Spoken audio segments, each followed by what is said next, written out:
Hello everyone, welcome back to Illume biology. चलिए cockroach के sessions को आगे बढ़ाते हैं हम लोग। ठीक है, इससे पहले हमने 4 वीडियोस रिलीज़ किए थे और जिसमें हमने बेसिकली मॉर्फोलॉजी, एनाटॉमी और मेल रिप्रोडक्टिव सिस्टम वगैरह हम डिस्कस कर चुके हैं। आज इस वीडियो में मैं फीमेल रिप्रोडक्टिव सिस्टम जो है वो डिस्कस यहाँ पर करूँगा। तो आपसे रिक्वेस्ट है कि इस वीडियो को देखने से पहले जो बेसिक 4 वीडियोज़ हैं उनको ज़रूर देखो आप कॉकरोच के, क्योंकि कहीं ना कहीं कंसेप्ट आपस में सारे रिलेटेड रहते हैं। तो चलिए शुरुआत करते हैं हम लोग फीमेल रिप्रोडक्टिव सिस्टम से। सबसे पहले तो हम क्या करेंगे, रिप्रोडक्टिव सिस्टम के जो बेसिक ऑर्गन्स हैं, डक्ट्स हैं, है ना, कौन कहाँ पर सिचुएटेड है वो देख लेते हैं। उसके बाद उनका फंक्शन क्या क्या होता है वो हम बाद में देखते हैं। देखो सबसे पहले इस पिक्चर में तो आपको मैं एक बार साइड्स बता दूँ। देखो ये एंटीरियर साइड रहेगी इस तरफ, मतलब इस तरफ हेड रहेगा आगे की तरफ, और ये पोस्टीरियर साइड है कॉकरोच की। ठीक है, और ये जो 2 आपको बड़े ऑर्गन्स दिख रहे हैं ये है ओवरीज। ये क्या है? Ovaries. Because female reproductive system है तो मेन पार्ट तो क्या हो जाएगा? ओवरी। अब ओवरी वो ऑर्गन होगा जहाँ पर एग का फॉर्मेशन होता है। क्लियर? तो जो फीमेल गैमीट यानी कि जो एग है उस एग का फॉर्मेशन इन ओवरीज में यहाँ पर हो जाएगा। चलिए अब आपको इस ओवरीज के अंदर ये जो लाइंस दिखाई दे रही है ना, यहाँ पे एक जो वर्टिकल लाइंस दिखाई दे रही है, ये बेसिकली ओवरी के, आप इनको समझ लो कि ओवरी के लॉन्गिट्यूडनल डिविजन्स हैं। ये सारे डिविजन्स नहीं कहूँगा, बेसिकली आप इसको समझो कि ये लॉन्गिट्यूडनल इस तरह से लंबे लंबे जो है ना स्ट्रक्चर्स होते हैं, इनको कहा जाता है ovarioles. These are called as ovarioles. और एक ओवरी में इस तरह के 8 ओवेरियोल्स दिखेंगे आपको। अगर आप इसको 3 डायमेंशनली देखोगे आगे और पीछे पूरी तरीके से घूम के, तो इस तरह से देखो 1 2 3 और पीछे से घुमा के लाओगे तो टोटल इस तरह के 8 ओवेरियोल्स जो है प्रेजेंट रहते हैं एक सिंगल ओवरी के अंदर। क्लियर? और इन ओवेरियोल्स में जो है एग सेल्स का डेवलपमेंट होता है। अब एग जो ओवरी में बनेगा वो इस डक्ट के थ्रू यहाँ पर नीचे की तरफ आएगा और इन डक्ट को नाम दिया गया है ओवी डक्ट। बिल्कुल सिंपल सा नाम है भाई, ओवी डक्ट। वो डक्ट जहाँ से ओवम या एग सेल ट्रांसपोर्ट किया जाएगा उसको आप कहोगे ओविडक्ट। तो दोनों ओवरी से एक ओविडक्ट आया और ये दोनों ओविडक्ट फाइनली कंबाइन होकर एक सिंगल कॉमन ओविडक्ट बन गए। यहाँ पर इसे आप कह सकते हो कॉमन ओविडक्ट या फिर वजाइना। कॉमन ओविडक्ट या फिर वजाइना, यानी कि एग सेल का फॉर्मेशन ओवेरियोल में होता है। ओवेरियोल से एग जो पहुंचता है पहले तो ओविडक्ट में पहुंचता है और फिर ओविडक्ट से ये दोनों ओविडक्ट मिलकर वजाइना में जो है एग यहाँ पर पहुंच जाएगा। फिर बाद में ये कॉमन ओविडक्ट या वजाइना नीचे एक चैम्बर रहता है जिसे कहा जाता है जेनाइटल चैम्बर। इस जेनाइटल चैम्बर में ओपन हो जाएगा ये वजाइना। क्लियर? तो एग कहाँ से कहाँ पहुँच गया अगर हम अल्टीमेटली देखें, यहाँ ओवरी में फॉर्म हुआ, फिर ओविडक्ट में आया, ओविडक्ट से वजाइना में आया और वजाइना में यहाँ पर ओपनिंग रहेगी। सो वजाइना की जो ओपनिंग रहती है वो यहाँ से यहाँ इस जेनाइटल चैम्बर में पहुँच जाता है। ठीक है, तो ये तो हो गया एग का मूवमेंट। हम साथ साथ में करते जा रहे हैं चीज़ों को, है ना, ताकि समझ में भी आ जाए। और स्ट्रक्चर्स में देखें तो यहाँ पर आपको एक ये जो बलून लाइक स्ट्रक्चर दिख रहा है, ये this is spermatheca. This is spermatheca. अब ये पेयर में होती है, 2 स्पर्मेथिका होती है बिल्कुल। अब इसका नाम देखो आप, स्पर्मेथिका, स्पर्म से एसोसिएट नाम है। फीमेल रिप्रोडक्टिव सिस्टम पढ़ रहे हैं लेकिन एक स्ट्रक्चर का नाम स्पर्मेथिका। ऐसा इसलिए ताकि आप याद कर सको कि स्पर्मेथिका में बेसिकली स्पर्म्स का स्टोरेज होता है। स्पर्मेथिका में स्पर्म का स्टोरेज होता है। आसान बनाने के लिए हमने ऐसा नाम रख दिया। देखो जब कॉपुलेशन होगा तो मेल कॉकरोच क्या करता है, मेल कॉकरोच स्पर्म्स जो है ना वो रिलीज करता है यहाँ पर, और ये स्पर्म्स यहाँ से होते हुए स्पर्मेथिका में जाते हैं और स्पर्मेथिका में जाकर स्टोर हो जाते हैं। अब स्टोर क्यों हो रहे हैं, आगे क्या प्रोसेस होगा, वो सब हम बाद में देखेंगे। फिलहाल आप ध्यान रखो, कॉपुलेशन हुआ, स्पर्म्स आएंगे और स्पर्म्स जाकर स्पर्मेथिका में जो 2 होती है वहाँ जाकर स्टोर हो जाते हैं। क्लियर? तो ये हो गया स्पर्मेथिका। फिर हम बात करते हैं, यहाँ पर आपको 2 ग्लैंड्स दिख रही होगी। यहाँ पर ये देखो आप, यहाँ पर ये बिल्कुल आपको ये यहाँ पर ये पहली ग्लैंड है ना, ये ट्यूब लाइक ग्लैंड दिख रही होगी, ये ब्रांचिंग दिख रही होगी पूरी। इनफैक्ट 2 दिख रही होगी आपको यहाँ पे, एक ये दूसरी ये लेफ्ट साइड में यहाँ पर। इन ग्लैंड्स को कहा जाता है कोलेटरल ग्लैंड्स। ठीक है, 2 होती है, लेफ्ट और राइट, कोलेटरल ग्लैंड्स। फंक्शन क्या है अभी हम थोड़ी देर में देखेंगे। और ये जो नीचे आपको ये एक ऐसा लग रहा होगा, ये बिल्कुल ऐसा, ये जो स्ट्रक्चर्स हैं ये देखो, ये आपको ये अलग अलग दिख रहे होंगे यहाँ पे। ये है गोनापोफाइसिस। ये क्या है? गोनापोफाइसिस। ठीक है, बाकी आगे हम देखेंगे फंक्शंस वगैरह, फिलहाल आप ध्यान रखें गोनापोफाइसिस कहते हैं इनको। क्लियर? तो ये बेसिक फंडा है सारा।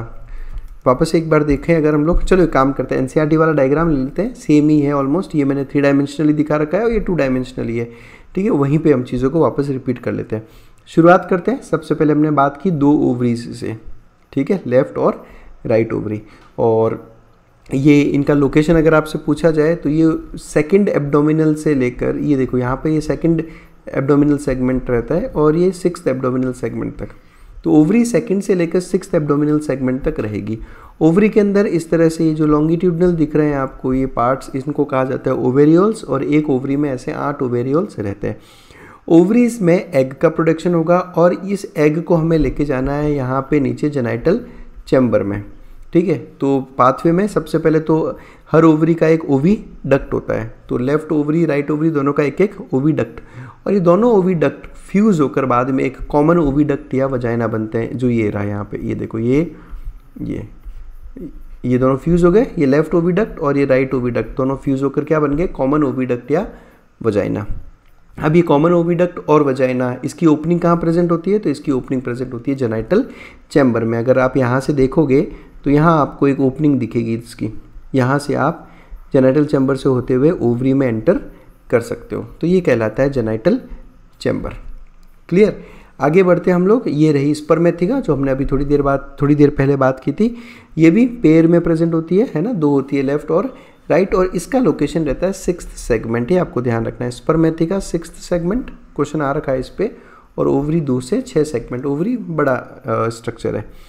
और स्पर्मेथिका का काम क्या है, कॉपुलेशन जब होता है तो स्पर्म का स्टोरेज करता है स्पर्मेथिका। अब पता है क्या, बहुत सारे स्टूडेंट्स यहाँ कंफ्यूज्ड रहते हैं, जब जैसे नाम से कंफ्यूज रहता है कि भाई स्पर्मेथिका का फंक्शन, तो कहते हैं स्पर्म का स्टोरेज, तो दिमाग में सीधा आता है कि यार स्पर्म का स्टोरेज फीमेल रिप्रोडक्टिव सिस्टम में क्यों होगा।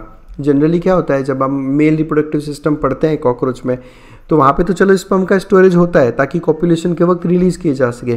फीमेल में स्पर्म स्टोरेज ये थोड़ा एबनॉर्मल लगता है, इसलिए हम ये जो स्टेटमेंट्स आते हैं ट्रू फॉल्स, उसमें गलती कर बैठते हैं।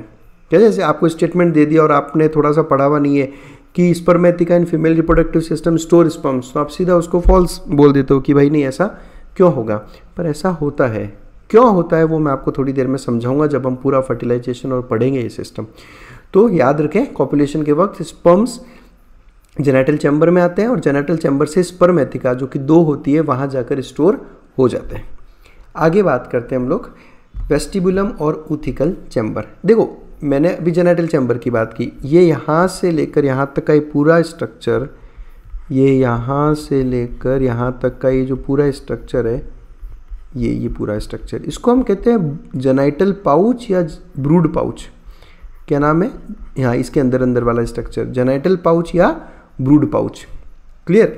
इस जेनाइटल पाउच में आपको 2 एरियाज दिखेंगे। दिस ऊपर वाला एरिया, इसको हम कहते हैं जेनाइटल चैम्बर। ये क्या है, जेनाइटल चैम्बर। आप इसको कह सकते हो, अगर इस तरह से देखोगे तो आप कहोगे ऊपर वाला एरिया, और नहीं तो आप कहोगे एंटीरियर साइड। सही बात है, तो ये एंटीरियर साइड ले रहे हैं हम लोग, है ना। टुवर्ड्स दी हेड एंटीरियर होता है हमेशा और पीछे की तरफ पोस्टीरियर होता है। तो जेनाइटल चैम्बर जेनाइटल पाउच का एंटीरियर पार्ट है, जबकि जो वेस्टिबुलम है, ये वाला पोर्शन पूरा वेस्टिबुलम, इसको वेस्टिबुलम या ऊथिकल चैम्बर कहते हैं। ठीक है, अब ऊथिका का फॉर्मेशन होता है यहाँ पे, इसलिए ऊथिकल चैम्बर कहते हैं। ऊथिका क्या होता है वो भी हम आगे थोड़ी देर में देखेंगे। ये पोस्टीरियर साइड में हो जाएगा आपका। तो जेनाइटल पाउच के 2 पार्ट, एंटीरियर पार्ट को जेनाइटल चैम्बर कह देंगे और पोस्टीरियर पार्ट को कह देंगे ऊथिकल चैम्बर या वेस्टिबुलम। इन दोनों से मिलकर बनता है जेनाइटल पाउच या ब्रूड पाउच। अब इसी जेनाइटल पाउच और ब्रूड पाउच में आपको दिख रहा होगा गोनेपोफाइसिस। गोनेपोफाइसिस ये इस तरह के लिम्ब लाइक स्ट्रक्चर्स होते हैं, बहुत छोटे छोटे, और काम क्या होता है ये हम लोग थोड़ी देर में अभी यहाँ पे पढ़ेंगे, इनका फंक्शन देखेंगे। इसको आप बेसिकली एक्सटर्नल जेनिटेलिया कह सकते हो, है ना। Gonapophyses are the external genitalia. Male में भी यही वर्ड यूज़ करेंगे, गोनेपोफाइसिस। तो एक्सटर्नल जेनाइटल्स के लिए वर्ड यूज़ होगा। फीमेल में होगा तो फीमेल गोनेपोफाइसिस, मेल में होगा तो मेल गोनेपोफाइसिस। आप देखिएगा वो वीडियो फीमेल रिप्रोडक्टिव सिस्टम का, उसमें हमने एक्सप्लेन कर रखा है। तो एक्सटर्नल जेनिटेलिया, गोनेपोफाइसिस। क्लियर? और ये रही वापस कोलेटरल ग्लैंड्स, एक लेफ्ट और एक राइट कोलेटरल ग्लैंड। तो ये तो हो गए बेसिक स्ट्रक्चर्स। अब हम थोड़ा और डिटेल में बारी बारी से एक एक स्ट्रक्चर की तरफ बढ़ते हैं। सबसे पहले मैं बात करता हूँ ओवरी की। तो हमने जैसा ऑलरेडी डिस्कस कर लिया कि हर ओवरी में ओवेरियोल्स प्रेजेंट होते हैं। ये देखो आप, ये सिंगल ओवरी में 1 2 3 4 5 इस तरह से टोटल 8 ओवेरियोल्स प्रेजेंट होंगे, 3 इधर पीछे की तरफ भी आपको दिखेंगे। तो हर ओवरी में 8 long tubule like structures present होते हैं जिन्हें कहा जाता है ओवेरियोल्स, और इनमें अ चेन ऑफ डेवलपिंग ओवा प्रेजेंट रहती है। मतलब कि जो ओवा मतलब कि एग सेल्स, बेसिकली ओवम कहते हैं ना ह्यूमन बींग्स में ओवम है ना, तो ओवा इज प्लूरल ऑफ ओवम। तो इस तरह से ओवम डेवलप होते हैं इनके अंदर ऐसे, है ना, एक चेन में इस तरह से। और हर टाइम पे एक सिंगल ओवम हर ओवेरियोल में डेवलप होगा, है ना, सब साथ में नहीं होते। एक सिंगल ओवेरियोल में एक सिंगल ओवम एक टाइम पे डेवलप होता है। नंबर याद रखना है आपको, एक ओवरी में 8 ओवेरियोल्स प्रेजेंट होते हैं। और हर ओवेरियोल में कितने एग डेवलप होंगे एक टाइम पे? एक एग। यानी कि अगर आपसे पूछा जाए कि कॉकरोच में एक सिंगल टाइम में कितने ओवा एक साथ मैच्योर होते हैं, कॉकरोच में एट अ टाइम कितने ओवा एक साथ मैच्योर होते हैं, तो आप देखो एक ओवेरियोल में एक ओवा, एक ओवेरियोल में एक ओवा। एक ओवरी में कितने ओवेरियोल हैं? 8। लेफ्ट में 8, राइट में 8, तो कितने ओवेरियोल्स हो गए? टोटल 16 ओवेरियोल्स है। हर ओवेरियोल में एक ओवम डेवलप हो रहा है, यानी एट अ टाइम आपको कॉकरोच में 16 ओवा डेवलप होते हैं एक साथ में। क्लियर? तो ये कंसेप्ट्स, फैक्ट्स याद करने हैं आपको। और आगे बढ़ते हैं हम लोग। देखो, left ovary, right ovary, 2 ovary. In ovary के डक्ट को हमने क्या कहते हैं? ओविडक्ट। तो ये हो गया लेफ्ट ओवरी का लेफ्ट ओविडक्ट, राइट ओवरी का राइट ओविडक्ट। ये दोनों ओविडक्ट कंबाइन होकर एक सिंगल कॉमन ओविडक्ट बनाते हैं जिसे हम वजाइना भी कहते हैं। और ये वजाइना है कॉमन ओविडक्ट नीचे जेनाइटल चैम्बर में जाकर ओपन होता है वाया फीमेल जेनाइटल पोर, वाया फीमेल जेनाइटल पोर। इसको आप कुछ ऐसे समझ लो कि देखो, इसको ये लेफ्ट ओविडक्ट आ रहा है, ये राइट ओविडक्ट आ रहा है यहाँ से, और ये राइट और ये लेफ्ट ओविडक्ट कंबाइन होकर वजाइना बने। और ये वजाइना की ओपनिंग, ये क्या है? वजाइना की ओपनिंग। इस वजाइनल ओपनिंग को कहा जाता है फीमेल जेनाइटल पोर। और ये जो वजाइनल ओपनिंग है इस डायग्राम में आपको नहीं दिख रही, ये प्रेजेंट होती है इस जेनाइटल चैम्बर के अंदर। ये आ गया यहाँ पे जेनाइटल चैम्बर, ये जेनाइटल चैम्बर।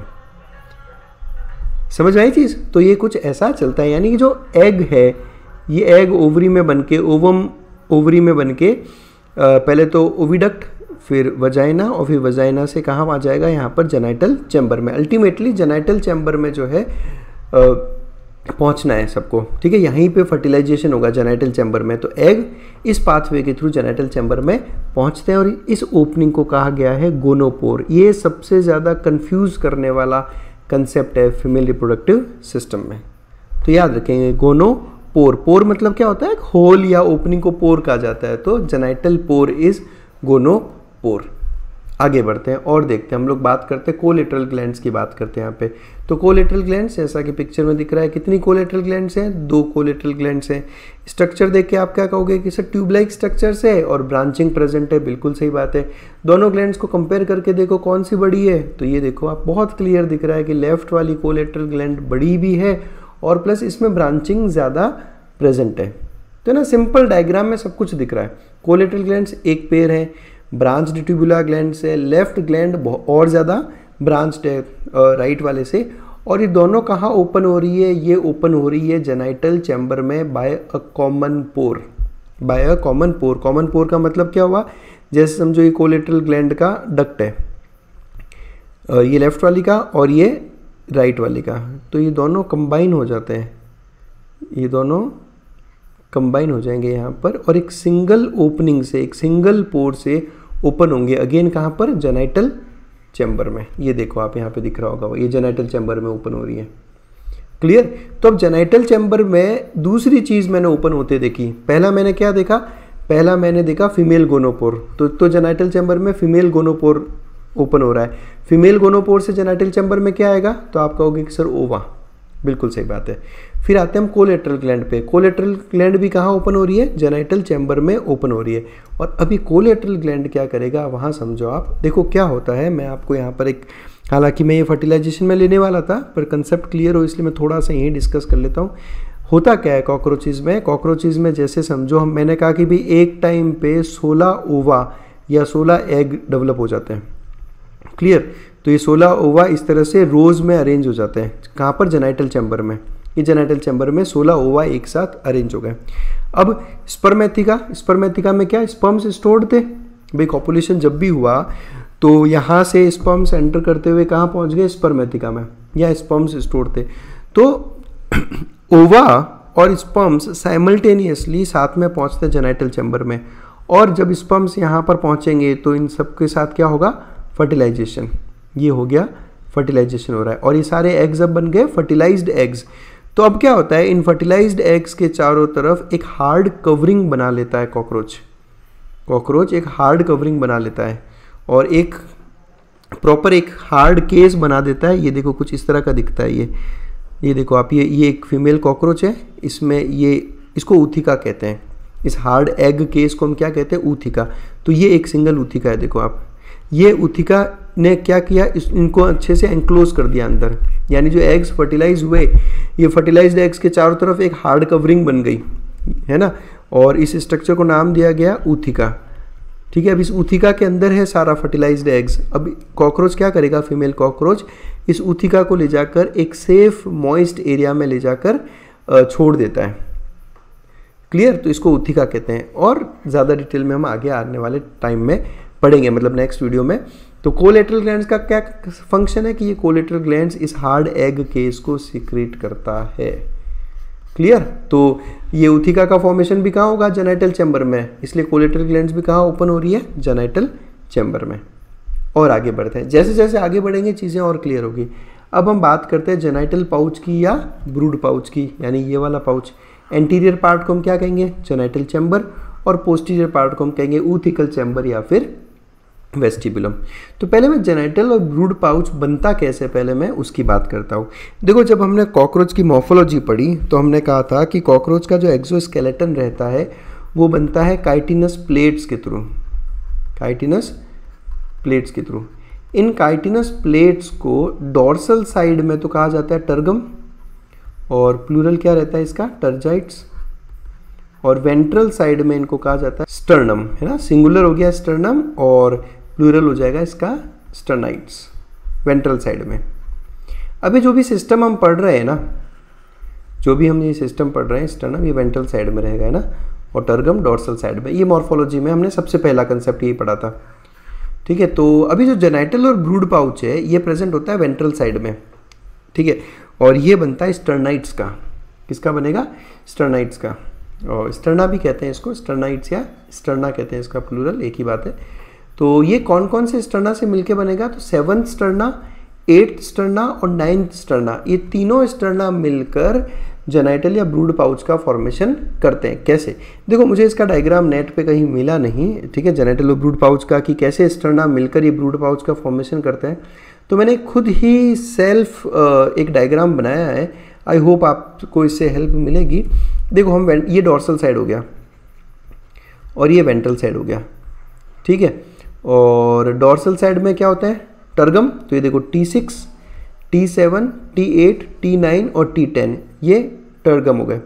और वेंट्रल साइड में क्या होता है? स्टर्ना। तो ये S6 यानी 6th स्टर्ना, S7 यानी 7th स्टर्ना। ये देखो आप 7th स्टर्ना का शेप देखो, ये कैसा बोर्ड शेप्ड स्ट्रक्चर है। ये 7th स्टर्ना जो ब्लू कलर में मैंने बनाया है, ये 7th स्टर्ना। फिर अंदर की तरफ प्रेजेंट है 8th स्टर्ना, और उसके थोड़ा सा ऊपर की तरफ 9th स्टर्ना। और आपको पता होगा कि ये जितने भी स्टर्ना और टर्जाइट्स होते हैं, इन सब के बीच में ना एक आर्थ्रोडियल मेम्ब्रेन प्रेजेंट होती है। ये जो मैंने ब्राउन कलर में शो कर रखी ना, जो ये देखो यहाँ पे जो टर्गम को भी जोड़ रही है, स्टर्ना को भी जोड़ रही है, यहाँ पे ये आर्थ्रोडियल मेम्ब्रेन है जो इनको जोड़ती है। तो आप देखो यहाँ पर ये 7th स्टर्नम, 8th स्टर्नम और 9th स्टर्नम ने मिलकर, और इनकी मेम्ब्रेन ने मिलकर यहाँ पर देखो आपको एक पाउच बना दिया। यहाँ पे ये मैं अगर इसको ट्रेस करूँ, ये यहाँ से लेकर ये यहाँ तक, ये क्या बन गया? एक पाउच। ये वाले पाउच की बात कर रहा हूँ मैं यहाँ पे। तो ये है आपका जेनाइटल पाउच या ब्रूड पाउच। क्लियर। अभी जेनाइटल और ब्रूड पाउच में क्या क्या ओपन होते हैं? तो इस तरफ से तो देखो, जो कॉमन ओविडक्ट मैंने कहा था वजाइना, ये यहाँ पर आकर ओपन हो गया। ये इस तरफ वजाइना यहाँ पर ओपन हो गई।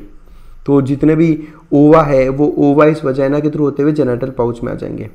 उसके अलावा अगर ऊपर की तरफ यहाँ देखोगे तो ये कोलेटरल ग्लैंड का डक्ट है, ये देखो हमने कहा ना कि दोनों कोलेटरल ग्लैंड एक कॉमन पोर के थ्रू ओपन हो जाते हैं, तो ये वो कॉमन पोर हो गया, ये यहाँ पे ओपन हो रहा है। कलर चेंज कर लेता हूँ एक बार, ये देखो आप, तो ये जो ओपनिंग है, ये ओपनिंग तो किसकी हो गई, कोलेटरल ग्लैंड की। तो जो कोलेटरल ग्लैंड उथिका का हार्ड केस बनाएगी तो ये मटेरियल यहाँ से होता हुआ जेनेटल चैम्बर में आ जाएगा यहाँ पे, ठीक है। अब ये जो जेनेटल पाउच या जो ब्रूड पाउच है उसके दो पार्ट थे, ये देखो एंटीरियर पार्ट को जेनेटल चैम्बर कहा गया और पोस्टीरियर साइड वाले को उथिकल चैम्बर कहा गया था। तो मैंने क्या कहा था कि ओवा आएंगे, ओवा कहाँ से आएंगे, इस ओविडक्ट के थ्रू यहाँ पर आए और ये ओवा यहाँ पर आकर अरेंज हो गए रोज में, ठीक है। और यहाँ से वो हार्ड केस आएगा। अब बचे स्पर्म, तो स्पर्म भी मैंने अभी कहा कि जो स्पर्मेथिका में जाके स्टोर होंगे और ये स्पर्मेथिका भी जो रहता है यहाँ पर आकर ओपन होता है इस उथिकल चैम्बर में। तो सारे के सारे स्पर्म्स यहाँ पे आ जाएंगे और यहाँ पे हो जाएगा फर्टिलाइजेशन। ये फर्टिलाइज्ड एग्स इस तरह से यहाँ पे अरेंज हो जाएंगे और इन एग, अब जो फर्टिलाइज्ड एग्स है इनके ऊपर हार्ड कवरिंग बनाने के लिए कोलेटरल ग्लैंड से मटेरियल आएगा और आकर यहाँ पर उथिका का फॉर्मेशन यहाँ पर हो जाएगा। समझ में आई चीज़। और यहाँ पे जो मैंने आपको ये जो स्ट्रक्चर दिखा रखा है, ये देखो ये वाला, मैं इसको एक बार हाईलाइट कर देता हूँ, ये वाला और ये वाला, ये गोनेपोफाइसिस है जो हमने कहा ना फीमेल एक्सटर्नल जेनिटेलिया, ये गोनेपोफाइसिस। ये पता है क्या कर रहे हैं, गोनेपोफाइसिस बेसिकली क्या कर रहे हैं कि देखो जो एग यहाँ पहुँचेंगे, ये समझो एग, बाहर ले लेता हूँ मैं इस डायग्राम को, ये एग यहाँ पर पहुँचे, समझो ये बहुत सारे एग्स पहुँचे यहाँ पर, है ना, कहाँ पर, जेनेटल पाउच में। तो ये जो एक्सटर्नल जेनिटेलिया गोनापोफाइसिस रहते हैं, इनके मूवमेंट की वजह से क्या होगा, ये एग्स प्रॉपर रो में इस तरह से अरेंज हो जाएंगे जैसा अभी हमने डिस्कस किया था।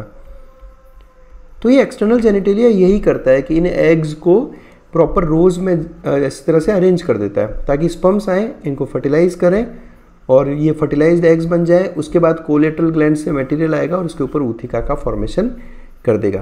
तो यहाँ पे मैंने आपको साथ में गोनापोफाइसिस का भी जो है ना फंक्शन बता दिया। ये देखो गोनापोफाइसिस या जेनेटल चैम्बर में प्रेजेंट है ना, ये जेनेटल चैम्बर, इसमें गोनापोफाइसिस प्रेजेंट है, तो ये जो एग्स को यहाँ पर प्रॉपर तरीके से अरेंज कर देगा। तो ये मैंने एक कोशिश की आप लोगों के लिए डायग्राम से आपको इसको समझाने की। चलिए और आगे बढ़ते हैं। Genital pouch, anterior part genital chamber कह लेंगे, पोस्टीरियर पार्ट को उथिकल चैम्बर या वेस्टिबुलम कह देंगे। उथिकल चैम्बर क्योंकि उथिका का फॉर्मेशन यही होता है, इसलिए उथिकल चैम्बर। अब जेनेटल पाउच, इस जेनेटल पाउच में क्या क्या ओपन होता है तो वापस देखते हैं हम लोग, हम डिस्कस कर चुके हैं। एक तो फीमेल गोनोपोर, वापस देखते हैं फीमेल गोनोपोर किसकी ओपनिंग है, तो जो वजाइना की ओपनिंग है वो फीमेल गोनोपोर, ये यहाँ पे ये यहाँ पर होगा फीमेल गोनोपोर। यहाँ से ओवा जो है इस गोनोपोर के थ्रू यहाँ पर अंदर एंटर करेंगे। इसके अलावा यहाँ पे स्पर्मेथिकल पोर भी रहेंगे। स्पर्मेथिकल पोर से यहाँ क्या पहुँचेंगे, स्पर्म्स, ये देख लो आप, ये स्पर्मेथिका, ये वाली स्पर्मेथिका, यहाँ पे स्पर्म्स स्टोर्ड है, ये यहाँ से यहाँ पे आ जाएंगे। यानी कि एक जगह से फीमेल गोनोपोर से ओवा आएंगे, स्पर्मेथिकल पोर से स्पर्म आएंगे, इन दोनों का होगा फर्टिलाइजेशन। फर्टिलाइजेशन होने के बाद में फर्टिलाइज्ड एग बनेंगे और इन फर्टिलाइज्ड एग के ऊपर अब हार्ड कवरिंग बनाने के लिए मुझे कोलेटरल ग्लैंड से ज़रूरत पड़ेगी मटेरियल की। तो वो जो सब्सटेंस सीक्रेट होगा तो कोलेटरल ग्लैंड्स भी यहीं पे ओपन होंगे और उथिका का फॉर्मेशन यहाँ पर हो जाएगा। तो बहुत सिंपल कंसेप्ट है कि कौन कौन ओपन होता है, बिल्कुल रटने की जरूरत नहीं है। फीमेल गोनोपोर ओवा लेके आएंगे, स्पर्मेथिकल पोर स्पर्म लेके आएंगे और कोलेटरल ग्लैंड अपनी सीक्रेशन लेके आएंगे।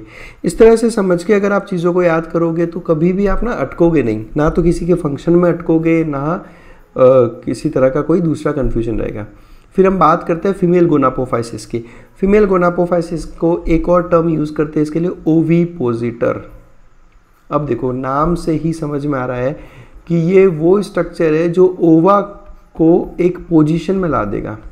मैंने कहा ना, अभी बताया आपको, गोनापोफाइसिस ओवा को इस तरह से अरेंज कर देता है रोज में, तो ओवा को पर्टिकुलर पोजीशंस में अरेंज करने का काम है, इसलिए फीमेल गोनापोफाइसिस। टोटल कितने, 3 पेयर्स होते हैं इसके, टोटल 3 पेयर्स होते हैं इसके। जो अगर आप देखोगे तो देखो ये लेफ्ट साइड में 1 2 और पीछे की तरफ छोटा सा एक आपको दिख रहा होगा, तो 3, तो इस तरफ 3 इस तरफ 3, तो टोटल कितने, 3 पेयर्स ऑफ गोनापोफाइसिस होते हैं। काइटिनस होते हैं, मतलब कि काइटिन के ये बनते हैं। इनफैक्ट कॉकरोच में सारा का सारा एक्सोस्केलेटन जो है वो काइटिन का ही बना है, तो अलग से रटने की ज़रूरत नहीं पड़ेगी। और ये बेसिकली जो जेनाइटल चैम्बर की रूफ है वहाँ से नीचे की तरफ इस तरह से हैंग्ड रहते हैं। क्लियर दिख रहा है आपको डायग्राम में कि ये जेनाइटल चैम्बर हो गया आपका, और ये जेनाइटल चैम्बर की रूफ से ये नीचे की तरफ इस तरह से हैंग हो रहे हैं ये सारे के सारे गोनापोफाइसिस। और काम क्या है? काम है कि ओवा को प्रॉपर तरीके से अरेंज करो ताकि फर्टिलाइजेशन हो सके जेनाइटल पाउच में। तो ये था पूरा female reproductive system. I hope आप लोगों को बहुत अच्छे से समझ में आया होगा। कुछ अगर अभी भी डाउट है तो आप एक बार मेल रिप्रोडक्टिव सिस्टम देखो, उसके साथ इसको कंपेयर करो, देखो आपको चीज़ें बहुत अच्छे से क्लियर हो जाएगी। फिर भी किसी तरह के डाउट हो तो आप मुझे मेरे व्हाट्सएप नंबर, मेल आईडी और इंस्टाग्राम हैंडल पे मुझसे कांटेक्ट कर सकते हो। और अगर आपको लगता है वीडियोस बहुत अच्छे हैं और आपको काफ़ी हेल्प मिलती है तो हमें सपोर्ट ज़रूर करें, ज्वाइन करें हमारे चैनल को। बहुत मिनिमल कॉस्ट रखा है हम लोगों ने आप लोगों के लिए, सिर्फ 89 रुपीज़ पर मंथ, यानी आपके मोबाइल रिचार्ज से भी बहुत सस्ता। पर इतने सस्ते में आपको इतने अच्छे अगर वीडियोज़ मिल रहे हैं तो आपको हमें बिल्कुल सपोर्ट करना चाहिए। जितने भी मेंबर्स जिन्होंने चैनल ज्वाइन किया है उनसे रिक्वेस्ट करूंगा कि आप चैनल ज्वाइन करते ही मुझे इस नंबर पे व्हाट्सएप करें ताकि मैं आपको अपने मेंबर वाले ग्रुप में ऐड कर सकूं। तो बस that's it. Thanks a lot for watching us.